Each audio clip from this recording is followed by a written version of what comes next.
नमस्कार। मैं उम्मीद करता हूँ कि आप सब लोग ठीक होंगे, स्वस्थ होंगे। घर वाले अपना अपना ख्याल रखें। लाइक करें, सब्सक्राइब करें। अगर कोई गलती लगे तो कमेंट करें, पिन करें। आपकी गलती अगली वीडियो में सुनो। तो चलिए शुरू करें।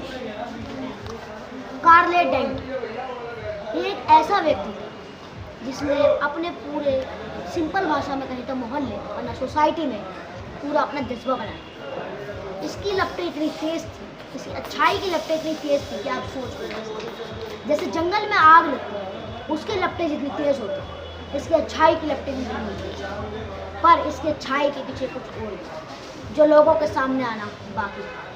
ये गरीब लोगों को, और जो ये एक तरीके से गरीबों का मसीहा था। ये लोगों को अपने घर बुलाता, उनको खाना, पर किसी को क्या पता खाना खिलाने के अलावा वो कुछ भी।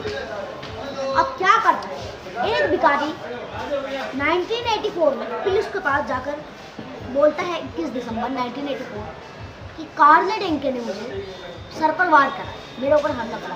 अब पुलिस भी एक बार को हैरान कि भाई कार्ले डेंके, जिसे लोग फादर डेंके के नाम से जानते हैं, जी हाँ, लोग उसकी अच्छाइयों को देखने के बाद उसको फादर डेंके कहते हैं।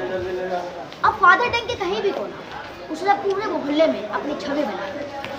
अब इस कार्ले डेंके की ये सारी बातें सुनने के बाद कि कार्ले डेंके ने इस पर हमला करा है, पहले तो पुलिस को लगा it is a dangerous mental, ये एक बहुत खतरनाक पागल है। पर पुलिस ने सोचा भाई हमारा काम है, तो उन्होंने जाकर देखा। तब इसके आगे तो इसको बात कर करके अब करते हैं होटल। कार्ले डेंके पेशे से एक कसाई, उसकी एक छोटी सी मीट शॉप थी जिसमें वो जानवरों का मीट और चमड़े से बनी चीज़ें बेचता। समय बीतता जा रहा था, सब कुछ ठीक चलता जा रहा था।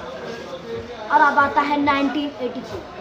जी हाँ, कुदरत को मंजूर थी, कुदरत को तो कुछ और ही मिल। उसको तो इस कार्ले डेंके यानी फादर डेंके कांडों के बारे में भी किसी को पता नहीं लगा, तभी तो उसको फादर डेंके बोला जा रहा है। अगर पता लग जाए तो उसकी काली छवि सबके सामने नहीं आ जाती। तो कार्ले डेंके, लोग इसको फादर डेंके बोलते थे, एक मिडिल क्लास इंसान था ये और ठीक ठाक। तो जब इसके घर में इन्वेस्टिगेशन हुई, पुलिस पहुंची, वहाँ गई तो आप यकीन नहीं मानोगे, जी हाँ, आप बिल्कुल सही सुन कि हाँ, कार्ले डेंके के रूम में, पूरा अपार्टमेंट में एक तरह से बूचड़ खाना, जी हाँ, मैं कसाई तो था, सब में खून ही खून। और वो भिखारी को वहाँ ले जाकर उनको खाना नहीं, अपने हाथों से प्यार से मौत की नींद सुलाते हैं। जी हाँ, मौत की नींद। और पता है वो उनका क्या करता है? आप सपोज करें कमेंट में, कुछ भी नहीं, आपको क्या लगा, वो दफना देता होगा, कहीं फेंक देता होगा। वो उनकी छोटी छोटी छोटी छोटी बोटी करके, क्या लगता है, उनका अचार बनाकर लोगों में बेच दिया। जी हाँ, इंसानी अचार, इंसान की खाल का, और जो चमड़ा बचता था उसकी वो चमड़े की चीज़ें बेचता।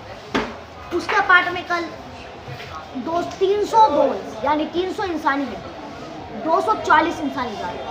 एक बात बताइए, एक इंसान में 32 दांत अगर सारे भी मिलाए जाए, क्योंकि सारे पे समेट के रख नहीं सकता, तो कितने दांत, कितने लोगों के दांत? इसके कम से कम 100-200 से ऊपर विक्टिम थी और चमड़ा मिला। और एक हैरानी की बात है कि 5 जार मिले अचार का। आम का या मिर्चों का या आंवला का अचार नहीं था, ये था इंसानी मांस का अचार। जी हाँ, आप सही हो। कार्ले डेंके की यानी फादर डेंके लोग इसे बोलते थे, पर बाद में जब इसका सच पता चला, जब तक ये सुसाइड कर चुका था। जी हाँ, 21 दिसंबर 1943 से लेकर 1984 तक यही कुछ इसका बीच का टाइमलाइन रही शिकार करने की। और 1984 में अपने आप को मार चुका, सुसाइड कर चुका। और जब ये सुसाइड कर चुका था, इसके अपार्टमेंट की जानकारी हुई, तभी ये समझा। तो ऐसी और वीडियोस देखने के लिए लाइक करें, सब्सक्राइब करें Arbaz crime blog. Thanks for watching.